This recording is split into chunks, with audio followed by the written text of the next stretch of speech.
What's up, everybody? Thank you for tuning in to Rant, episode 26, a historic-centric podcast. We are the Dorks. My name is DrunkenDork, and before I introduce anyone, I just want to apologize. This last week has been incredibly rough.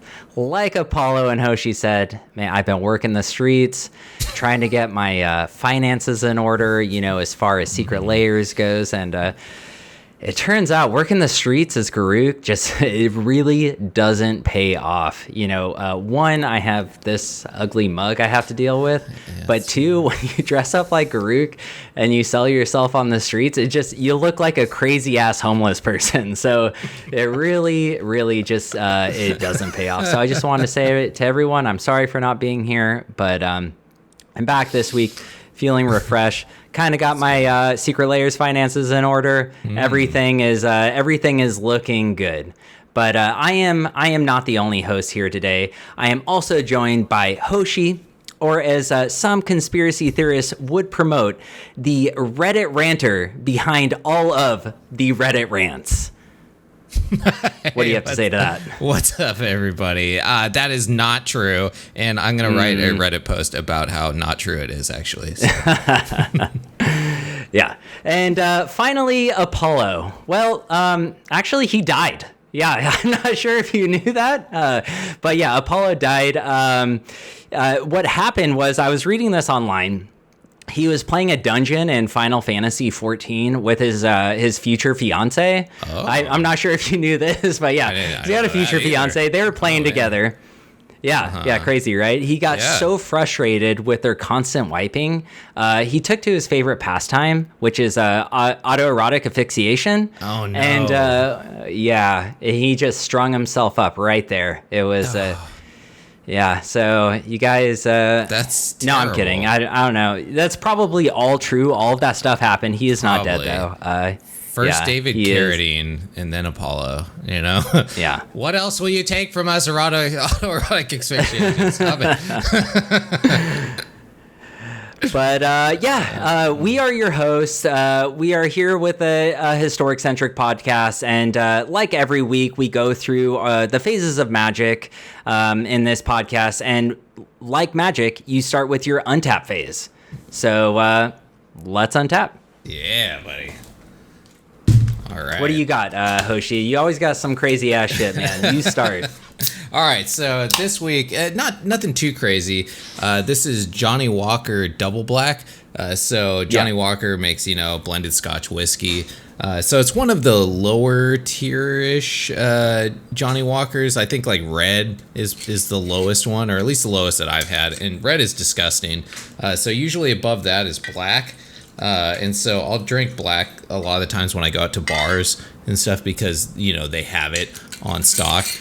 And it's generally affordable. And so double black is like, I guess a more black version of it. It's like black, but it's double that. Yes. Oh, whatever that means. Yeah. Well, so normal black, I could tell the difference between me drinking this and normal black is this one's a little bit smoother and it's a little bit more smoky flavor to it. So if you guys are getting into Scotch at all, or you want to try something that's kind of like lower tier, don't want to break the bank, and you like smoky flavor, this is a really good one because it's smooth and really smoky. So well, I don't believe you, like every week when you talk about how good your beverages are, but I'm glad you like it. At least someone does. Oh, yeah. And I'm being a giant wimp over here. I got Michelob Ultra. Ooh. Very unexciting. I have been putting on the pounds recently doing this podcast and drinking heavy-ass beer every week, so I'm trying to keep it light this week. But cheers, buddy. Cheers. Guess dressing up Garuk made you a little self-conscious about your physique. It did, yeah. I was getting whatever the opposite of catcalls are. That's what I was getting. Like put your clothes on, you homeless freak. And it just didn't work out at all. I just had to really reestablish my life and where it was going. What direction I was taking. Yeah, I mean, I did not think that was gonna work, but yeah, you two were right. Yeah, it didn't. No. So after. Oh, what was that? Oh, the ZJs? Yeah, How'd those... Oh, yeah, if you have to ask, you can't afford it, buddy. But after our untap phase is our upkeep, and that is the Reddit rant, and that is always led by Hoshi. So Hoshi, what do we got for the Reddit rant? All right, so Reddit rant is where I scour the internet for lunatics, mainly, magic-based lunatics. I mean, Magic is a game of skill and extreme frustration, and some people get so frustrated with this game that they need to just scream it into the internet. And I go and try and find those posts, and I think I got a pretty good one this week. It is on Facebook, because the moderators don't get rid of stuff on Facebook, so we get some good stuff on here. So this is Andre, and he doesn't say that he's a mill player, but the post very much seems like he's a mill player. So here we go, Andre. So rather than complain about rogue/mill because it's this or that, can anyone explain why their choice of build or style is superior? What is it about this game that makes you really believe other players should use decks you prefer? Why is it goblins can win in 3 and it's as top tier, but mill is not, when realistically both are basically playing alone with no interaction other than to the other's face or graveyard? At that rate, what is the actual difference? Why is Control so much better than Mill or Goblins, when Control, if played correctly, is no nicer or polite than Goblins or Mill? Control doesn't let the opponent do anything until it's time to end it. Everyone who complains about this or that deck not being fun to play against needs to consider if the deck they play is fun to play against to other people they play. Man, outside green stomping and life gain, which really allow for interaction all the time, every game, the graveyard decks seem to mill themselves, then pop back into play. Seems pretty non-interactive. I don't think that at all. Like, Rakdos Sacrifice is probably the most interactive deck that's out there. I hate that deck, playing against that deck, because they're just doing so much. They're interacting with themselves and you. They're going at your hand. They're killing your creatures and stuff. That's the most interactive deck. So, mono black life gain seems pretty one-sided and non-interactive, which also not true. Mono white is very much one-sided. Life. Yeah, that's pretty true. Every single deck out there can really be a pain in the ass to every other player out there. Yeah, pretty much. But everyone's trying to win, right? Because it takes two people, and unless there is an agreement to play to make the opponent happy, then all bets are off. Okay, now this is my favorite part of the post. I do not play Magic for your enjoyment. I do not spend my money so you can have a good time. I am not your entertainment for the evening. No one in Magic owes anyone anything other than an honest match with legal cards and respect at the table, period. Everything else is personal preference and not required. And then this quote's great. I hate Mill, says the guy with Ugin in every single deck as a win con. Oh man, so this is so much frustration in this post. So much frustration. What do you think? I mean, apparently Andre Thomas just really doesn't like reading that people hate Mill.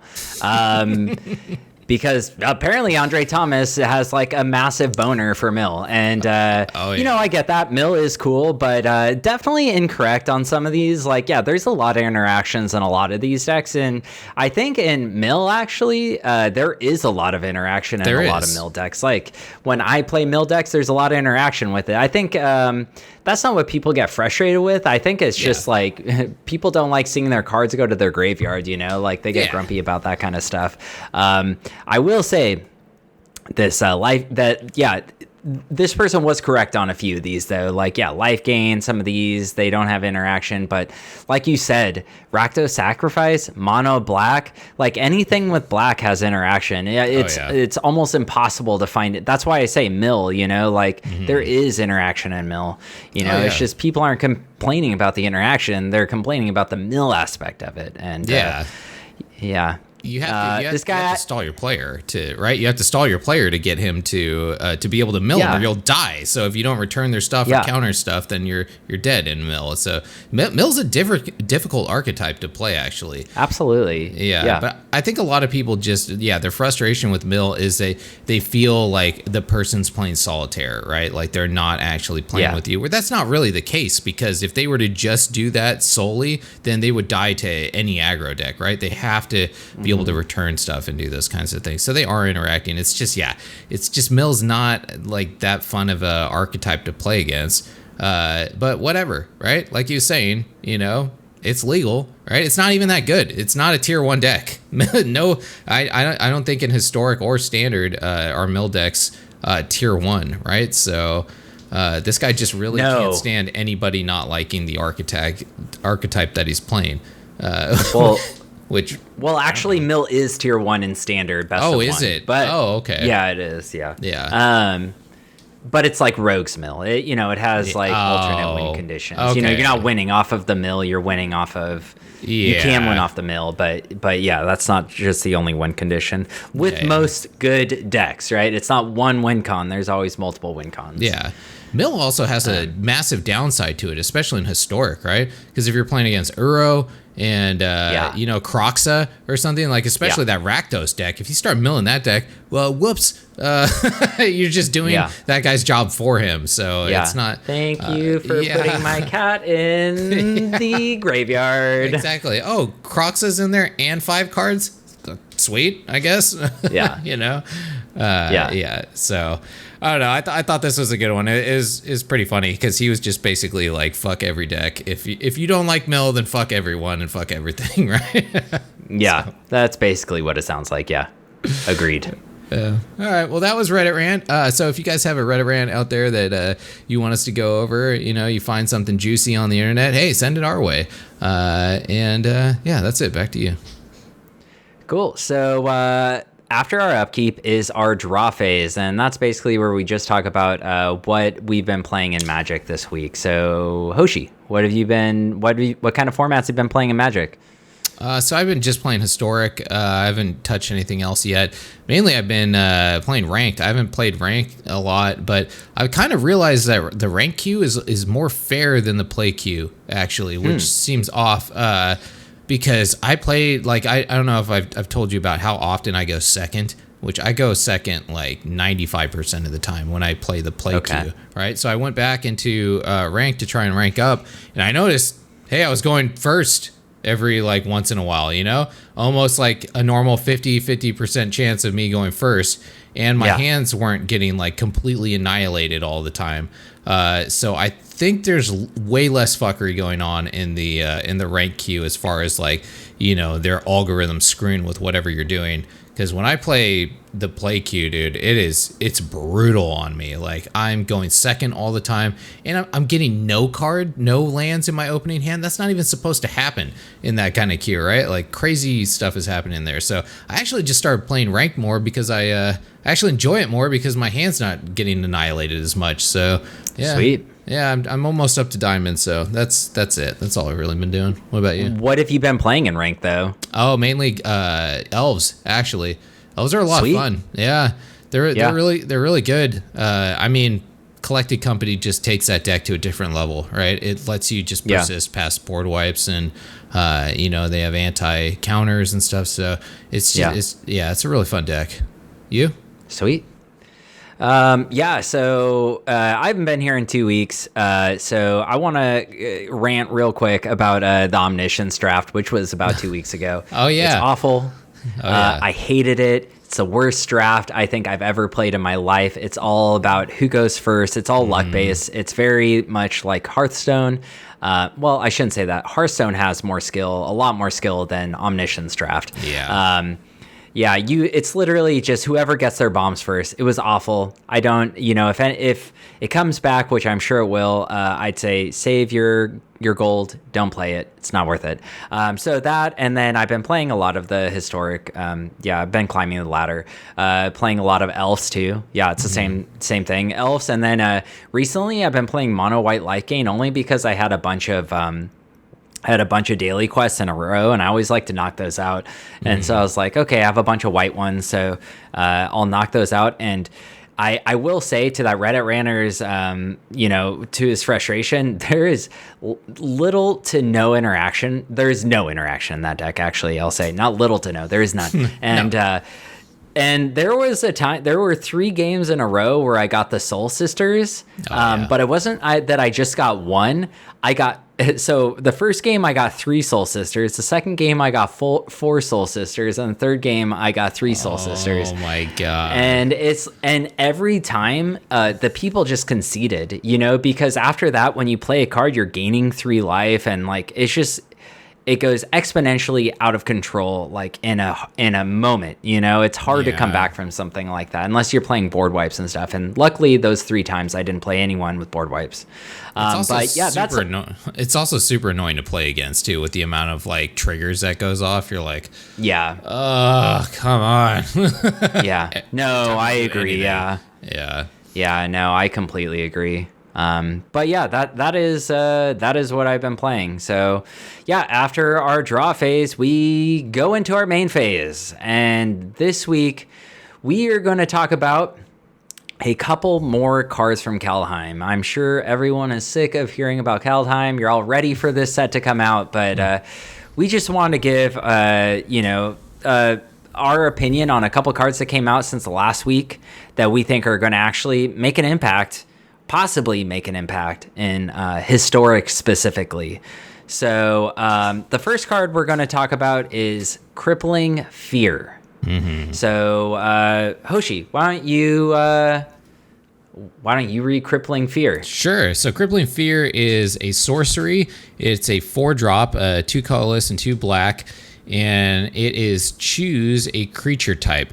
Creatures that aren't of the chosen type get -3/-3 until the end of turn, which is pretty awesome. I think this is going to work out pretty well for elves now, since there's Golgari elves. Looks like they're on the horizon. So I don't know if this is a good card to run main deck, but sideboard, possibly. And having a one-sided board wipe like this is always very powerful. And -3 is pretty good.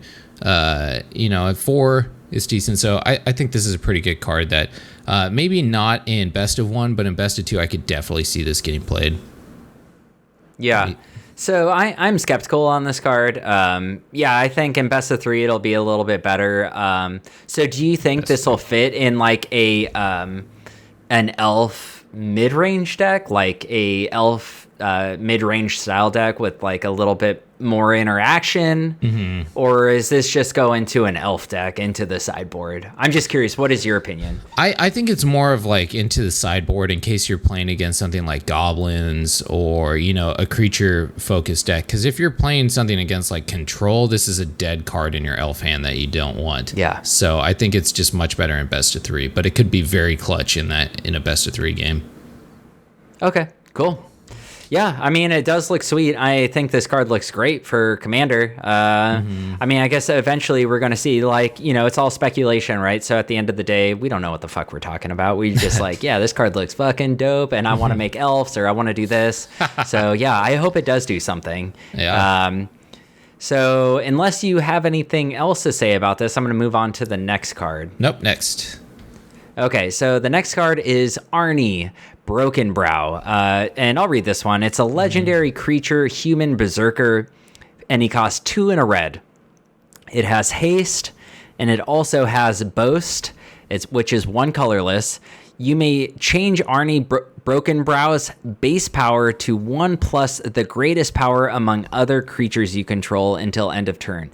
And Arni is a 3/3. So it says other.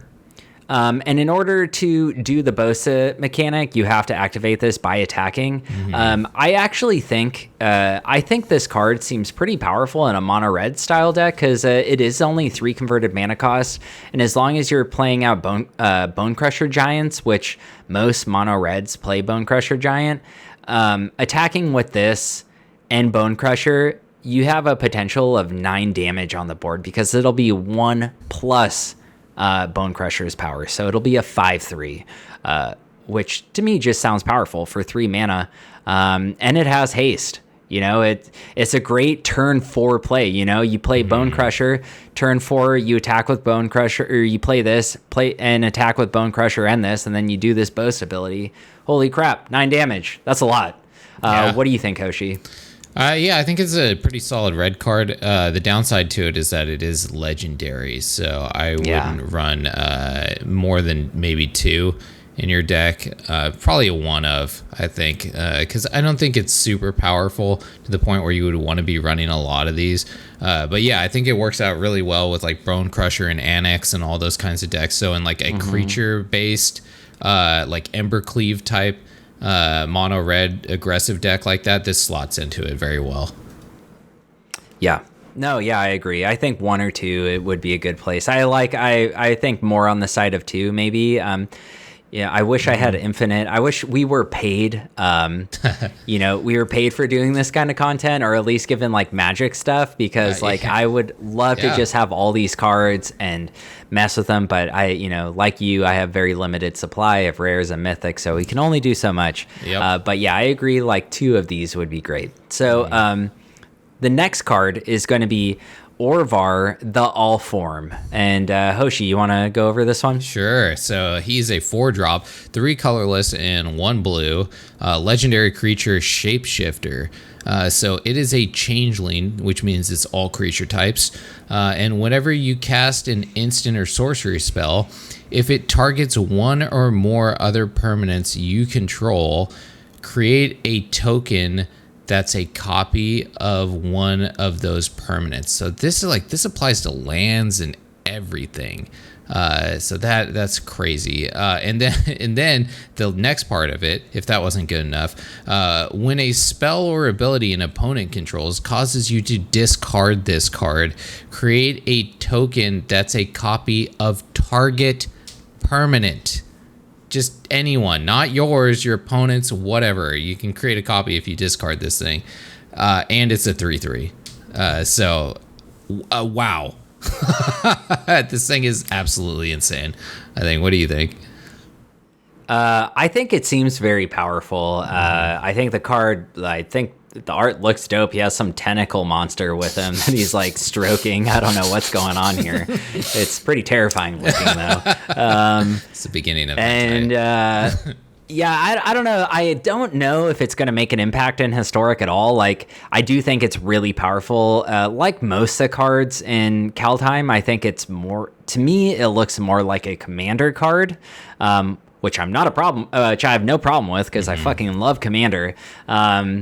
But yeah, I don't know. Like, you tell me, like, what is this going to go in? How is this, like, what type of deck? Like, mid-range, control, aggro, elves? What do you think?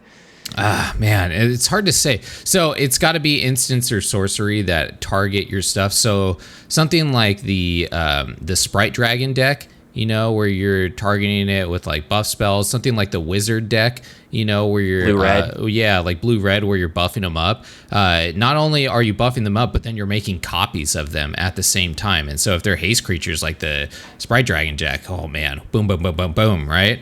And then the added bonus of like, if you're going against a discard deck, right, they throw down Croxa, and you don't have 4 mana to use this thing, it has an alternate use of it, right? So you can just discard this and be like, sweet, I need a land, so I'm going to copy your land. Now I have a token copy of your land or some other like powerful creature that's on the board. So I think really that second part of it is what makes it like way more playable than the first part. Because like you're saying, 4 is a lot in Historic, right? To be able to start like utilizing this. So I mean, if you can use them earlier on, like getting a bonus out of discarding something is pretty sweet. Usually that's a downside, right? And if you can turn it into an upside, awesome. So no, I agree completely. Yeah, I think this is going to be good. I'm sure we're going to see this card. I just don't know exactly to what capacity yet. Yeah, I hope so. I hope it's not in the form of blue-green shenanigans, because I'm sick of fucking blue-green shenanigans. Hey. It will be. It'll be in there. Yeah, I'm sure it will. All right, so unless you have anything else, I'll go on to our next card, which is... Do you have anything else to say about that? I was just going to say Neoform, I guess, targets a permanent with a sorcery, right?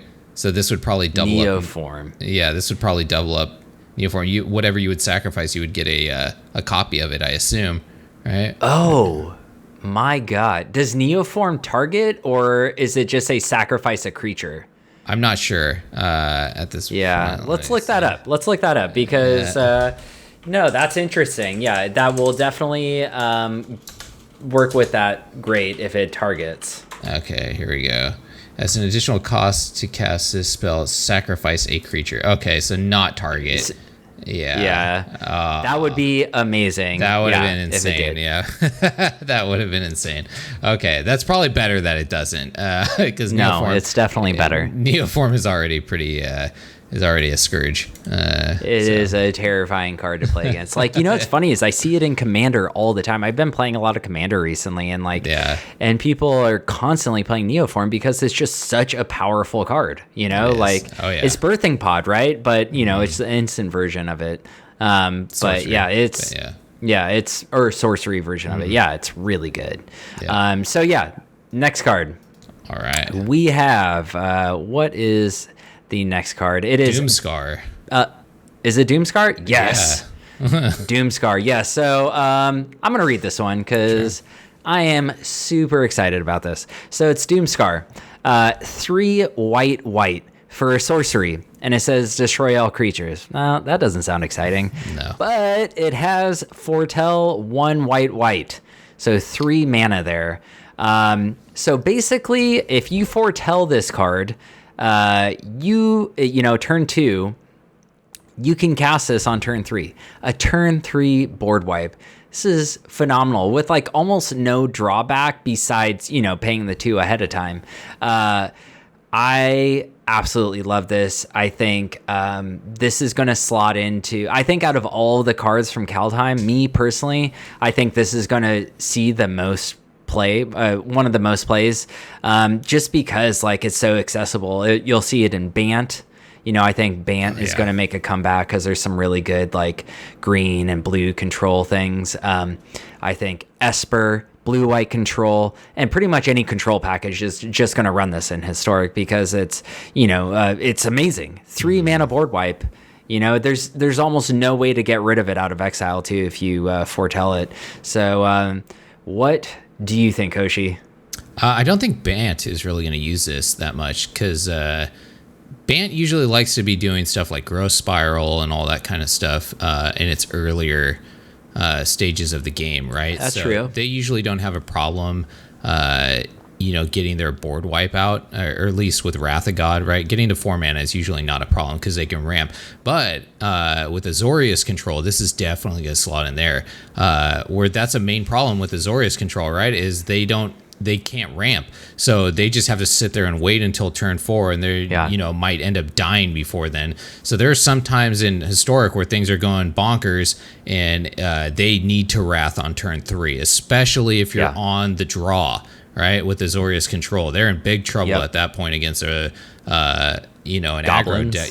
Against goblins, exactly. Yeah. So for them to be able to do this 1 turn earlier, and they usually aren't doing much in the beginning except for maybe countering, like doing a sensor or something like that on those first turns. So if they can foretell this off, right, where a lot of the time I feel like they don't do anything on those early turns, they just sit there. So for them to be able to foretell it, right, they're doing something, they're getting it out, and then they can either Wrath or not Wrath for 3, and then maybe have more mana to ramp or draw cards or whatever. Yeah, I think this is like this card was made for Azorius, is what I feel like. Yeah, no, I agree completely. Yeah, you're right. I do think it'll fit in there best. I do think in Bant that it could have some impact, Sure. Just depends, right? Like, yeah, Bant does usually ramp. Like, that is the advantage of having green. I completely agree with you. Growth Spiral is a probably way better play on turn 2. But, if you don't have it and having that, like, having the drawback of having to play 1 extra mana on 1 turn opposed to playing 1 less mana on another turn, I think it actually, like, the benefit there is far superior with that card. That's true. Also, yeah, Oh, go. Oh, I was going to say the other like major advantage that I see about this card is the fact that you're foretelling it. So it's going into exile. So it protects the card as well. Because I don't know about you, when I've been playing control decks, a lot of times I get Thoughtseed, right? And then they're like, oh, there's your Wrath of God. Goodbye. They throw it away and you're like, no. So being able to like protect it from hand hate is pretty huge, to just have a clutch 3-drop board wipe sitting in exile for you to use at any time. Yeah, it's pretty nice. Yeah, it's going to be very good for control. Yeah. Well, it sounds like we're both excited about it. I have nothing else to say about it. Do you? No, it's good. Okay. I'm going to go out of order here because I'm going to read the Battle Mammoth first, or I'm going to have you read it because I think you are super excited about this card, and we're kind of going back and forth. So why don't you read Battle Mammoth? Okay, yeah. Battle Mammoth is a 5-drop. It's 3 colorless and 2 green, and it is a creature elephant, non-legendary, and it is a mythic rare. It has trample, and it has whenever a permanent you control becomes the target of a spell or ability an opponent controls, you may draw a card. You may also, which is pretty cool. And then it has Foretell on it as well. And for 2 and 2 green, you can cast this thing. And it is a 6/5. So I'm pretty excited about this thing. I like green stompy stuff. I think it's a very fun archetype to play. It's one where you get punished a lot, I feel like, by single target removal. And it was like that one card that came out in the last set, the Elder Gargaroth. Or maybe it wasn't the last set or the one before. I can't remember. But that was a great card, and everyone was like, so what? Dies to removal, and then it was just a dead card, right? It did nothing. And I feel like this is a better version of that. You can get out earlier because you can get a 6/5 with trample for 4 mana, which is insane. That is very good stats versus mana cost. And on top of that, if it gets targeted, you draw a card, so it replaces itself in that way. Or if anything else that you get, it gets single targeted, then you draw a card, which is, So I think this is just an amazing card for green stompy. What do you think? Yeah, I think it looks pretty cool. I hope it makes an impact. I love green stompy. Having trample is huge. Obviously, it's not Uro good, right? Like Uro is Uro, but it is still good. 6/5 for 4 is still amazing. It still has a shit ton of text on it, which is always like a crazy thing. It's never good to see, but always good to see, if that makes sense. Like, you don't want to see this power creep coming in, but it's also like, it's kind of nice because you're like, okay, well, maybe it'll like help me out against those stupid Uro or what's the 4 mana green creature that has Questing Beast? 4/4 that. Yeah, Questing Beast. There you go. Yeah.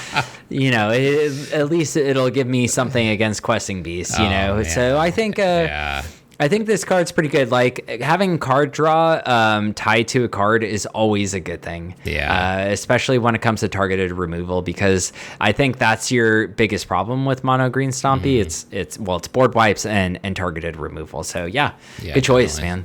Yeah, I like it. Yeah, and this thing's a lightning bolt for removal too. It comes down, it's a 6/5 with trample. You're like, that should die probably. So. And it says whenever a permanent, which is great, right? It doesn't say other permanents. It's a permanent. So anything. Yeah, it's really good. All right, man. What do you got? All right. So the final card is going to be, let's see here, Birgi. Birgi. I'll say Birgi. So it's going to be Birgi, God of Storytelling. It is 2 and a red for a legendary creature god. And it says, whenever you cast a spell, add red. Until end of turn, you don't lose this mana as steps and phases end. And then it has this other weird thing that says, creatures you control can boast twice during each of your turns rather than once. So that boast thing is kind of weird and insignificant, I think. But that's not it. It's a god, and it's from Kaldheim, so it has an opposite side. The opposite side is an legendary artifact for 4 and a red. It is Harnfell, Horn of Bounty. Says, discard a card, exile the top 2 cards of your library. You may play those cards this turn. So I fucking love this card. I think this card is great. I think you'll see it in Historic. I don't know for how long, but I definitely think people are going to brew around it. Whenever you have an outlet to free mana, like Storming Off, which is basically what this card does. And when I used to play Modern, I played Modern Storm. It was like that was the deck I played. Well, that and Artifacts. But yeah, I really like my Storm deck. I always like trying to brew around stuff like this, like playing 1 mana things, constantly recycling my mana, and like adding up the Storm count and eventually doing something. So this could potentially go with Aetherflux Reservoir, something like that in like a blue-red deck, like, doing cantripping your way to victory. And then the other side where you just discard a card and exile the top 2 cards of your library is great, because if you have a land, then you just discard a card and then you have some more shit to play with, and that's what makes, I think, these gods so great, is you can run 4 in your deck and you're not really like affecting what you could play on the battlefield as much as if you're playing 4 other legendary creature cards. So what do you think about this? I think this card's very powerful, and it's powerful in a niche kind of way, I think, right? Like, just like the, the shapeshifter that we talked about earlier, this slots into a very specific type of deck, which is the things that I love about mana or Magic the Gathering, right? Is like a powerful card that's not powerful in literally any deck that you throw it in, right? Like Uro or something, or Ugin or something stupid like that, right? Like it meets a very niche thing, but it's powerful in that format, and I think this is a very good example of a card like that. The god side of it is pretty amazing. Like you were saying, cantrips and all that are going to be very good with this card. I could see this going into like the laser pigeon, like what is it, the Arc-like Phoenix, that type of deck. Oh, absolutely. Because it gets you to play 3 cards every turn. And the other side of it, the horn is amazing. It's a 5-drop, so that part of it's pretty rough, but man, if you get that down, I mean, you exile a card and then, you get to, or discard a card and then you get to play 2 cards off your library for free. That's crazy. So yeah. Pretty sweet card. No, I agree with you completely. This 5 mana is a lot, especially in these style of decks. Like, you generally don't want to get to 5 mana, but what I like about it is if you do get to 5 mana, it is like what the kind of cards you want to be playing at 5 mana. This late game card draw on a stick where you're constantly able to just like, do stuff. So I think, I do think that you will see it. I don't know if it's going to be good, but you'll definitely see it in Historic. I'm sure you'll see all these cards in Historic. I agree with you. Like the blue-red, the Arc-Light Phoenix deck, I think this fits perfectly into something like that. Also, and those are always the kind of decks I play at the beginning of a set, me personally.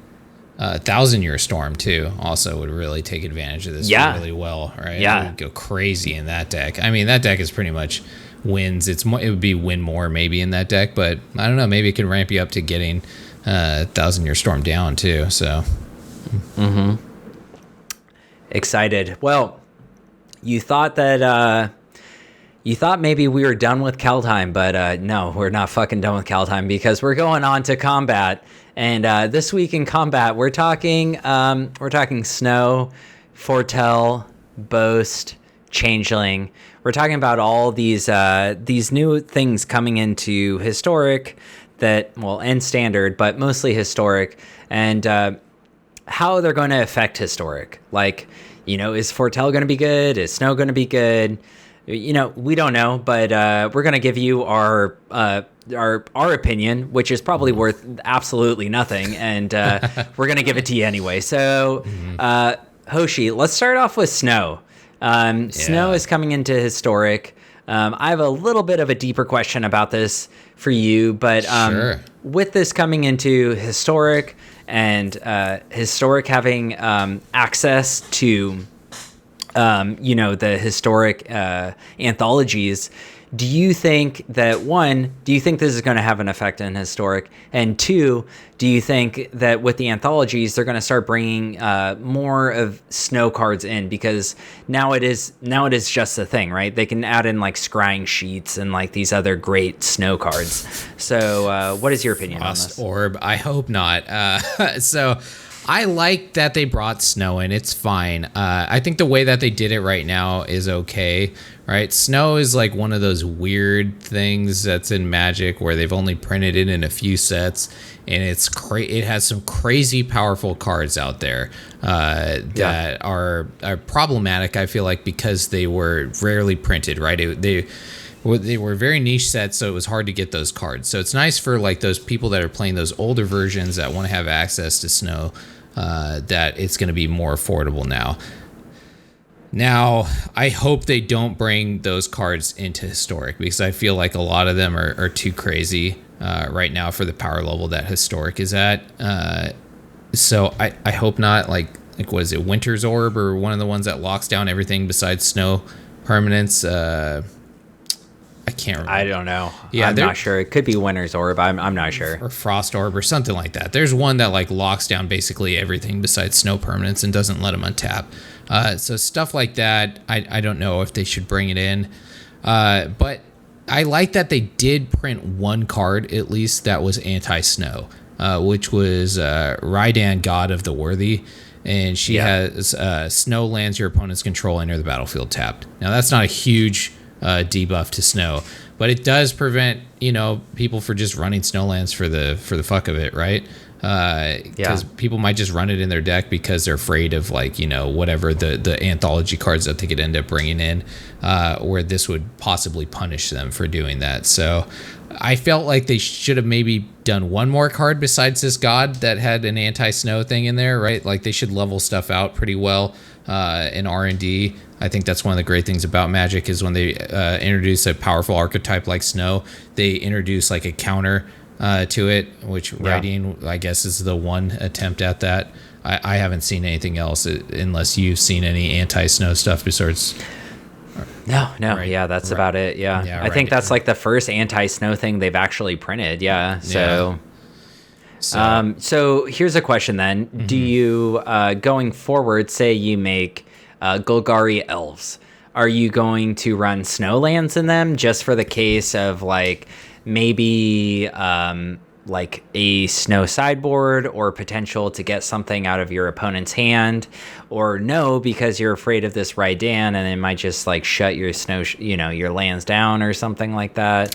So what do you think going forward? Are you going to play snowlands or are you not going to play snowlands? That's a good question. I didn't think about that. I don't think that there is a upside to playing snowlands at this point besides like, right? Like if I was afraid of something like that Winter Orb card that wouldn't let me untap non-snow permanents, then yes, I would absolutely run snowlands, because I think the downside of having them come in tapped versus them never untapping is is a big difference there. Yeah. But in Historic, where those insane cards don't exist, I don't think there's any reason for me to run snow permanents in something like an elf deck, right? I don't think there's an upside to it unless there's a card that I'm missing here that I haven't seen. But there are definitely a lot of cards in here that are worth running that would let you run snow permanents. And so I'm glad that they did not also give the snowlands like shock snowlands. That would be insane, right? Those cards would be worth so much money. So they did do the dual snowlands, which they gave them also like mountain and forest, like which makes them fetchable, which I don't know if that was a good thing for them to do or not. Maybe they shouldn't have done that. Maybe they should just made them a non-basic land, But hey, I don't know. I don't work in R&D, so I can't say if that was a good call or not. But what about you? What do you think? Would you run them? I think no, I won't. Because if there's unless my deck actually interacts with the opponent's like graveyard or hand or or library, like there's no point for me to run snowlands. And but if my deck has even one snow permanent in the sideboard, or even one card that interacts with an opponent's library, hand, or graveyard, I will absolutely run snowlands, like without a doubt. I guess it really just matters on like how this meta, like how much this shakes up the meta. But yeah, I am excited for it though. And I do think if they do going forward, I actually think they should introduce more of the older snow cards, or even some of the ones like I think Modern Horizons had snow cards, snow permanents in it. Or snow sorceries, I don't know, whatever, snow cards in it.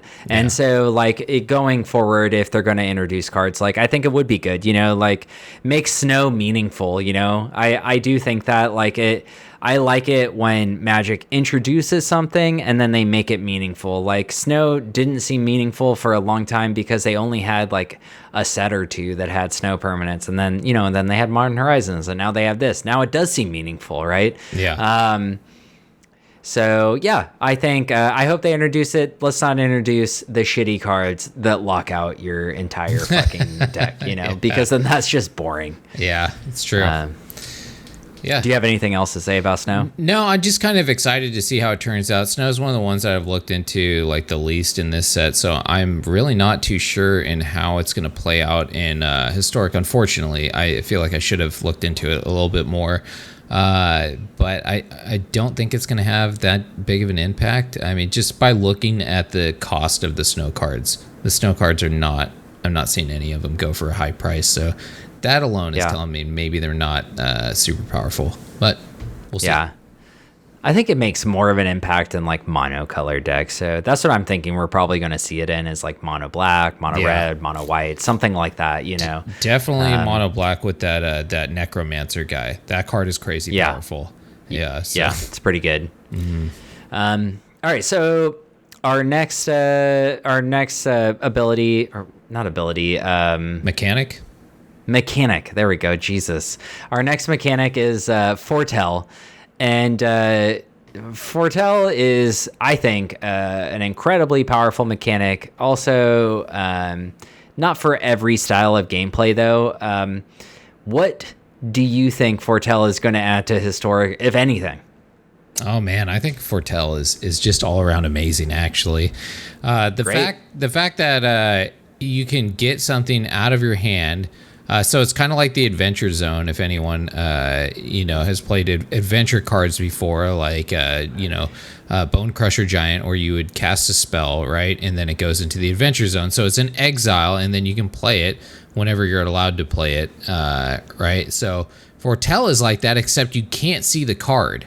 So you have to pay 2 generic mana to put this into the, Foretell zone, or whatever they're calling that, right? Where it's basically face down in exile. So your opponent saw that you foretold something. They also can't counter that because it's an ability. They can counter the ability of you doing it, right?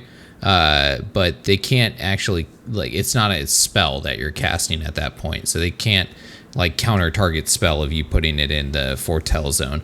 So yeah, it helps you protect some of these cards that might be very impactful later on against hand hate, and it makes them cost less. So if you're playing a deck that doesn't have a lot of early on interaction and you're just kind of sitting there, Foretell's amazing because, I mean, if you don't have 2 mana, you're probably going to lose anyways, right? So this at least gives you the ability to do something with your high mana cost cards at 2 mana if you're getting screwed over, and then it makes them cheaper after that. So yeah, I definitely like this mechanic a lot. It reminds me a lot of morph cards, which was an archetype that I really liked, where you would pay 2 mana, or was it 2 or 3? I can't remember. It's 3, yeah. It's 3, so it's even more expensive to morph, actually, where you pay 3 mana, and then you can put the card face down on the battlefield, and it was a 2/2 creature. Now, I mean, you can kill that thing, right? And you wouldn't be able to flip it. But it was the same thing, right? Like, you had to pay your morph cost to be able to flip the thing, and then it did something. So, a little different than I think Foretell is actually better than morph in that way. And there's some cards that actually support Foretell. The downside to Foretell, I think, is that it's at sorcery speed. You can only do it during your turn at any time you can cast a sorcery. So it's not instant. So it's not like cycling where you could do it on your opponent's turn at the end of the turn or something like that, right? You have to do it on your turn. So that is the downside to it. But they did come out with like a horse spirit or something that allows you to foretell at instant speed. Yeah. Cosmos Charger. It's a 4-drop, but it allows you to foretell at instant speed, and foretelling cards from your hand cost 1 less. So you can foretell for 1 mana basically. So pretty sweet there. There's some other foretell cards that I read that are helpful too, or maybe that was in the commander deck. I'm not sure. But that was the commander deck. Yeah. Okay. The commander himself does I think he lets you foretell for free or something. Oh, okay. I actually agree with most of what you said. Yeah, I think, like what you said, it, to me, the first thing I thought was morph. Yeah, that is what it reminded me of. Mm-hmm. It's like to me though, even though you don't get a body for, foretelling, I think the fact that, you pay 1 less to foretell, and, generally the way morph worked, it was pretty bad. I felt like, you played a morph card and then you still paid like the actual mana cost of what that card would have been, like it was never like grossly reducing the cost of a card where, like say a board wipe from 5 to 3 doesn't seem like a lot, but that's huge. Even from 4 to 3, I think that's huge. Yeah.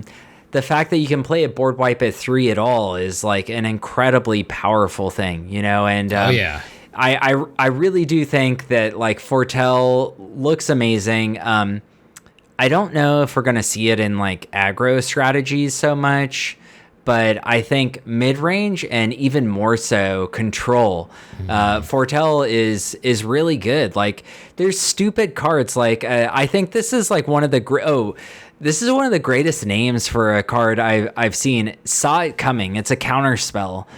1 blue, or you could just foretell it and pay it for 1 in a blue. Yeah. I think that's incredibly powerful. When I originally read this mechanic, I didn't read that it was face down. I thought it was face up, and so I was like, oh man, this is going to have like a whole psychological effect on the game, because then it's going to have gameplay effects and people are going to rope the shit out of everyone and it's going to be incredibly complicated, but it doesn't. No one can see what you're foretelling. So you play this face down, which is kind of funny because saw it coming, this card specifically is what made me think it was face up because, you saw it coming, but really you didn't, because like in a control deck, like in a blue-white or an Esper deck, which I think these Foretell cards fit in perfectly. I think, you're not going to know what the person has, and you can't always play defensively, especially if you're mid-range or aggro. You have to play aggressively sometimes. So I think it's just going to...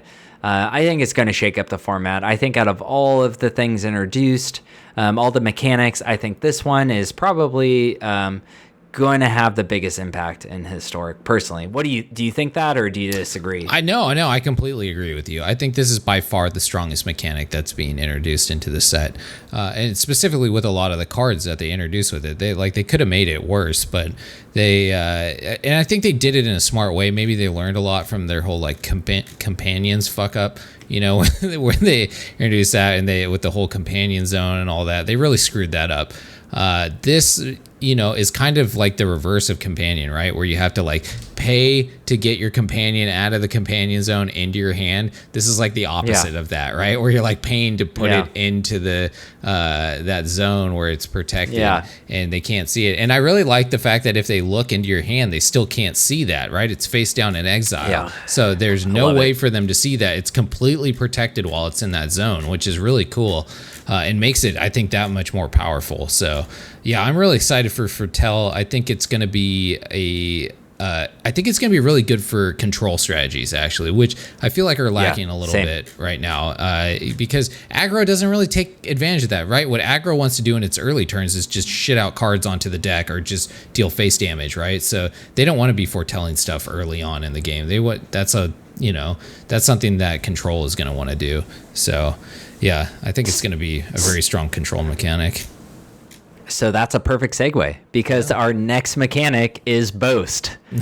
And boast, if anything, to me seems like an aggro strategy, right? Oh, for They have sure. a control strategy and now, or a control mechanic, and here is an aggro mechanic.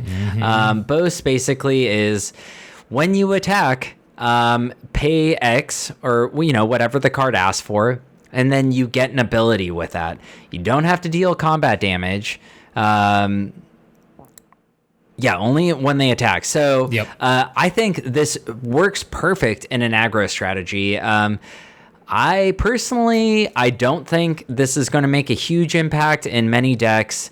You see it mostly in black and red. It might only be in black and red. I'm not sure completely. I'm looking through the cards. Is it only in black and red? I don't think so, but that's the main ones that I'm seeing, at least in the it's in white for sure. Yeah, I Yeah, just it's saw in one white in too. that's right, it's in Usher of the Fallen. That's a pretty sweet card. What do you think about this? Do you think this is going to make an impact in Historic? You think best of 1, best of 3, like where's this going to, if it does anything, where's it going to do something? I mean, I think as far as like a creative mechanic goes, this is pretty lame. It's not. yeah. It's what I do like is it's not overly complicated, right? There are a lot of mechanics that they've been introducing over the years that like mutate. That was insanely complicated, where you were like, what the hell? Especially if you're playing stuff like Commander and all these other things, it made it infinitely like complicated. Where this is pretty straightforward, where you attack, you pay the boast cost, right? And it's before even blockers are declared. You just, right when you attack, you can boast it. I hope they implement that well in Arena, because I could see them fucking that up really easily. Yeah, absolutely. But I mean, as far as a mechanic goes, it's it is what it is. It's as strong as whatever abilities they give to boast. And so I'm seeing a wide range of abilities in boast, and some are pretty decent and other are very lackluster. I think there's the demon rogue, Varagoth, Blood Sky Shire or whatever. He's crazy because he's a 2/3 with Death Touch, so that's not something that you really want to block most of the time, right? And then its boast is 2, and then target player searches their library for a card, then shuffles their library and puts that card on top of it. That is extremely powerful, right? That's basically your tutoring for you get to tutor if you attack with a 2/3 Death Touch guy. And he's a rogue, so you can play into rogue strategies too. Like so that card's super good. There's a dragon one that I really want for my, my commander dragon deck. I don't think it's going to be good in Historic at all, but I think it'll be great in my dragon deck. But I mean, you have to attack with it, so that's a big downside too. So these have to be in a Historic or in a aggressive deck to get it to work, and then you got to pay the mana for it to get it at the same time. So I kind of don't like that, right? Whenever you have to attack and pay, especially in an aggressive deck, you don't have a lot of extra mana to, fuck around with boast and stuff while you're trying to kill the opponent at the same time. So yeah, I think this is by far the weakest mechanic that they put out in this set. What do you think? That's fair. Yeah. No, I kind of agree. I'm trying. There's a mechanic that's from Amonkhet. I forgot what it's called. Is it Exert? But it kind of Exert. Yeah. It kind of reminds me of Exert, but with no downside, right? Because Exert, your creature would stay tapped or some shit like that. Yeah.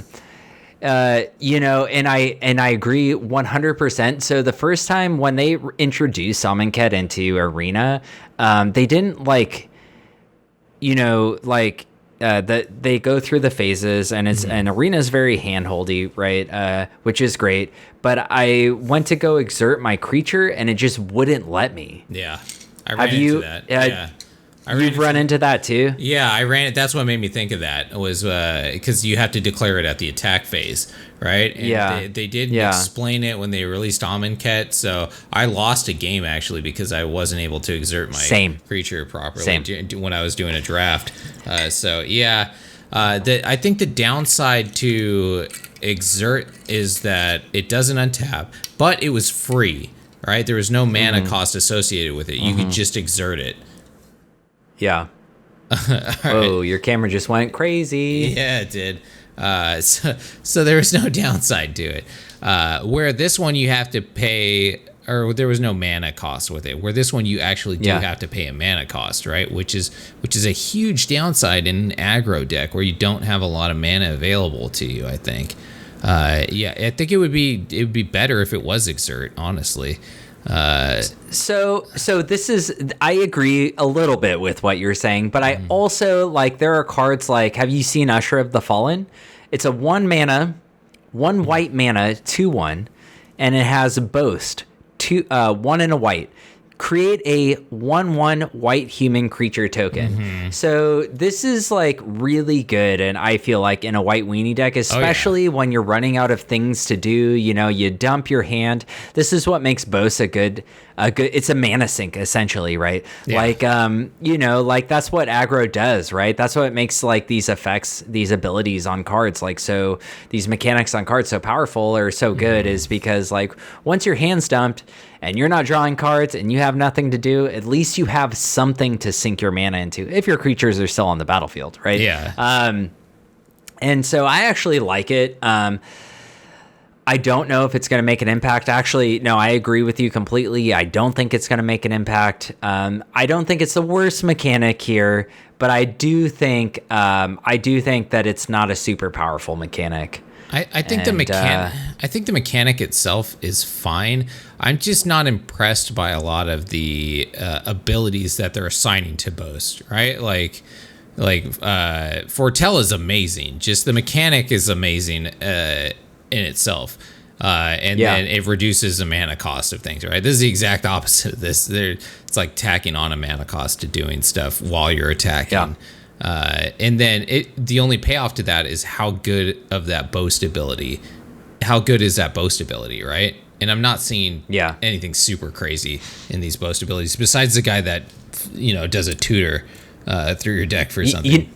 That guy's pretty. It's funny. I think that's actually one of the worst ones in constructed like best of 1 or best of 3 format. Yeah, I think it does sound powerful. Yeah, sure, I agree with that. But I think like something like Arni Broken Brow sounds a little bit better because it gets you to where you need to be faster. Or this Usher of the Fallen might actually be better too, even though it's an uncommon. You're not searching your library, but you're still creating 1/1s and you're achieving kind of what you need to do. In this mono black one, it's weird because it's a 3 mana 2/3. You have to attack. It has death touch, sure, so they're probably not going to want to block. You could do it multiple times, but then it puts a card on top of your library, so it doesn't speed you up, right? Really. But what it does do is it gets you whatever card you need out of your deck. So that's true. And you were talking about it accomplishing a strategy that you're trying to do. So if you're doing a combo strategy where you need a very specific card, right? That plays exactly into it. So it does accomplish, but it's niche, right? So it's niche, absolutely. Which is great. Yeah, no, it is great. I love the card. I can't wait to actually get that card, my hand on that card, and put it in some commander decks. I am looking forward to that. Yeah, which is where fetching is the most powerful. So I'm going to move on to our next mechanic, which is changeling, which is like a static ability on a creature, which basically just says this creature is all creature types. Me and Hoshi love like elves, zombies, anything tribal. Like, well, actually, I don't know if Hoshi likes zombies, but we both like tribal a lot. And I am excited for this mechanic. I am also terrified with my wild cards, what I'm going to do with this mechanic and how it's going to affect my wild cards and my brewing, because I love brewing like rogues and zombies and elves and historic, and it almost never works out. But Hoshi, let's start with you. What do you think? How do you think this is going to affect historic? What do you want to do with this mechanic? What's going to make it good? What's going to make it bad? So, I mean, shapeshifters and changeling has been around for a long time. This is in no means a new mechanic, right? But it is new to historic. and Yes. Arena in general, right? So this is a new introduction of changeling into Arena, and I think it's great. I love tribal, and so these cards generally, right, since they are all creature types, they are not as powerful usually as that one card. Now, like, I think the strongest changeling was the Realm Walker one, where you may look at the top card of your library at any time, and then let's see, what is it? Yeah, you choose a creature type. You can look at the top card of your library at any time. Doesn't expose it to your opponent, which is really good. And you may cast creature spells of the chosen type from the top of your library. So that's pretty huge for a 3-drop. That's definitely going in elves or zombies or whatever, right? That's the beautiful thing about changeling, is that it can just go into whatever archetype. Now, the downside of changeling is, right, if you're taking advantage of some type of archetype, right, then you can end up killing those changelings. Or if there's some type of archetype that you have a card that's strong against, well, guess what? Changeling is that card because it's everything. So you can, I mean, that's very niche, though. That's not going to happen very often. The upside to changeling is way more than there is a downside to it, I think. Yeah, I'm excited to have it in there. I think it's cool that it's a whole realm of changelings, of shapeshifters that are in Kaldheim. There's a whole like guild basically of them, which is pretty sweet. I like the lore actually of this set, and I think the changelings are playing into it pretty well. What do you think? I actually agree 100% with what you're saying. I don't have honestly anything else to say. Plus, we're running a little long, so okay. I'm going to move on to our. Actually, I didn't include it in here. Our last mechanic. Oh, we have another one. Yeah, which is poison. Oh yeah. Yeah, we covered this last week. Yeah, you guys did. You touched on it. So how do you think poison's going to affect Historic? I don't really... I'm sure we both agree on this, so I'm just going to have you talk and say. Sure. I think it's great. I think it's going to slot into... It's going to make those Death Touch archetypes a lot stronger. I really love this Fang, the Fang Bear. The fact that he has Death Touch, the fact that he changes Death Touch into poison is really cool, and that he's the only card that does that. In that it's just like it changed poison differently, right? It's only 2 poison counters. It doesn't. The actual cards themselves don't have poison connected to them, right? It's just adding a couple counters per Death Touch creature in there. I think they implemented this in a beautiful way. What do you think? Yeah. No, I agree with what you said. I think this card's dope as fuck. I can't wait to brew around it. It's, they made it legendary for a reason. Because poison is terrifying. Oh yeah. I will still make 4 copies of this card, and I will put it in a deck, because if I'm trying to achieve something like poison, the thing I like about this card is it only does 2 poison counters per damage. It doesn't matter how much damage you're doing. It just does 2 poison counters, right? Yeah. If you have a Death Touch creature. So I really like that. I really like that there's a lot of 1-drop poison creatures. There's a ton. I think it's exciting. I think people are going to break it much smarter than me, and I'm excited to see that. So yeah, that was our combat. I'm pretty sure I won that combat, even though it was non-combative at all. We pretty much agreed with everything, so we'll call it a draw. Alrighty, a sad draw, and here we are to main phase 2. Oh. Everyone's favorite horse shit card game. And I just want to touch on real quick. Apollo's not here. He's erotic asphyxiating somewhere, who knows. But if he was, he would have lost, because as you can all see, he just can't fucking win. Oh my God. That was great. I loved it. I loved it last week. I watched it. It was great that you surprised him with that. Oh, that was great. It was really funny. I actually got it wrong. I thought when you read them, really? I picked the 5-mana elf. I was like, a 5-mana 5/5 elf? That's not right. Oh yeah. But then it just doesn't sound right to me. But, it's true. It doesn't. And then I looked through the cards. I was like, holy shit, there's a 5-mana 5/5. But that one you came up with was really good. Yeah, nice. So, yeah, I would have lost too. But Nice. this week, so for the horseshit card game, I got Iconic Masters. Basically, the way this works is I open up a pack of cards. I'm going to pick 3. You picked 4 for Apollo. I picked 4. That's true. And you should have only picked 3 because you should have only picked 1 and then had him decide. He probably still would have got it wrong. So I was like, am I lying about this one card? And he's like, Yeah. Yeah, no. So I'm gonna pick 3 cards and Okay. or I'm gonna pick 2 cards and then I'm gonna name 3. One of them is obviously fake, and it's up to this drunken idiot to figure out which one of those cards is fake. And oh my god, that's just like the worst, saddest rare of my life right there. Oh, wah. Yeah. That's exciting. Worth like 2 cents. It's probably negative money. Yeah. I probably had to pay them to take that card. That's usually how it is. All right. Are you ready? Oh, I'm ready. Yeah. Oh, okay. What were you gonna say? Oh, I was just going to talk about how happy it made me to spring that on him last week because, we agreed beforehand that we were going to skip the horseshit card game because you weren't there and you always proctored it. So he was like, okay, no, we're going to skip it. And I was, and I was like, whoa. 1 sec. And he just saw, he was like, oh no. Oh no, I thought I got a freebie this week. It was pretty good. Oh, that made me so happy. All right, Hoshi, are you ready? I'm ready. Let's do it. Okay. So the first card I have is Ulcerate.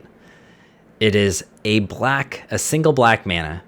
At instant speed, it is an uncommon, and it says target creature gets -3/-3 until end of turn. You lose 3 life. Oh, All right? okay. That is the first card. The second card is Jin Contaxius's subordinate.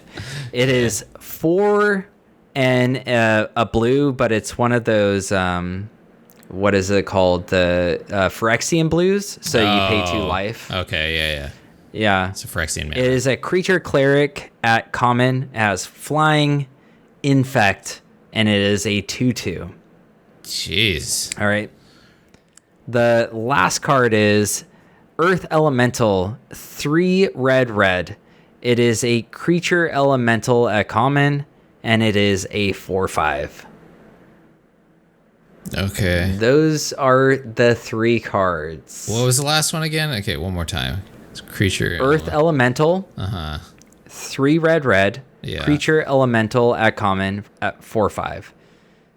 The other card is Jin Contaxius's subordinate. It is 4 and a blue hybrid, whatever the blue is called. Phyrexian blue. Creature cleric at common, flying infect 2/2. And then Ulcerate is a black mana instant. It is an uncommon, and it is a target creature gets -3/-3 until end of turn. You lose 3 life. Oof, man. This is a toughie. Because obviously I don't know any of these ones. Iconic Masters is a bit of a while. The black one sounds very black in what it does, right? -3 for 1 sounds very powerful, especially for an uncommon, but you lose life for it, which is very black. And then the other one sounds crazy that it has infect. That's almost too good to be true. And then the last one sounds weird because it's a red elemental that has higher toughness than it does attack, which is it has it does. It has higher toughness and attack. Yeah, that's odd for red. Usually it's the opposite, where red has higher attack than it does toughness. I'm gonna go with the blue one. Let's go with the infect creature. Jin Contaxius's subordinate. Yeah, screw it. Let's go with that one. Well, Hoshi, you fucking got it right this week, buddy. You got it. Yes. Yeah, nice. I went all out with this card, man, and I'm glad that you got it because, honestly, there's a lot of there's a lot of infect creatures. They just are very overcosted. Yeah. I actually do a little bit of research into this when I do it, and but you got that. My rare card is the biggest piece of shit in the world. Really? Let's see it. Let's see it. It is Simic Sky Swallower, dude. Because he swallows a bunch of cum, I'm sure. It is 5 green blue for a creature Leviathan at rare, of course. Okay. It's flying trample and shroud at 6/6. Yeah, it's a piece of shit, man. Flying. This goes straight into the garbage. I feel like I should just rip it. Yeah, unfortunately. Yeah, I mean, it's an older card. Yeah, nice. It is an older card. Well, I mean, Iconic Masters is fairly new. It is an older card, but, they should at least put some good shit in there. Don't put bad shit like that. Come on. At least put, like, something I can use in Commander. You can't even use that in Commander. Anyway, Hoshi, good job. You won. Thank you. For the millionth time, for the 26th time, you have won. Thank you. I deserve this. That is our main phase 2. That is our horseshit card game. And now we move on to our end step, which we're going to skip this week because, I'm sure we're just all doing the same shit we normally do. Mm-hmm. And so next is our cleanup, where we just do social media promos. You can find me. I am DrunkenDork at Instagram. You can find Hoshi. He is what are you on Instagram? I don't use Instagram. Just follow me on Reddit. Actually, that's the place where I'm usually there you go. Going on, and it's Shaka Hosh. Shaka Hosh on Reddit. Yeah, good. Yeah, I follow him. He's great. He constantly does stuff on Reddit. Constantly asks questions about historic, especially. So it's actually really good that you do that. Yeah. Try. You can always follow when Apollo's not choking himself out to the Final Fantasy 14. You can follow him on Michael Apollo Bro, and you can follow all of us through the Mana Dorks on Instagram, on YouTube, on Facebook. You can email us at drunkenmanadorks. We always appreciate a thumbs up and a like.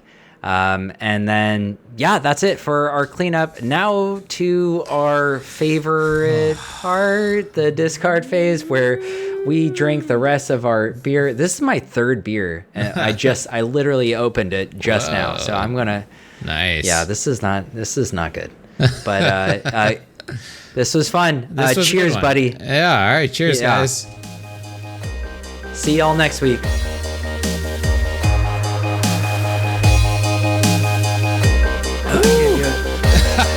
You do it. You gotta do it.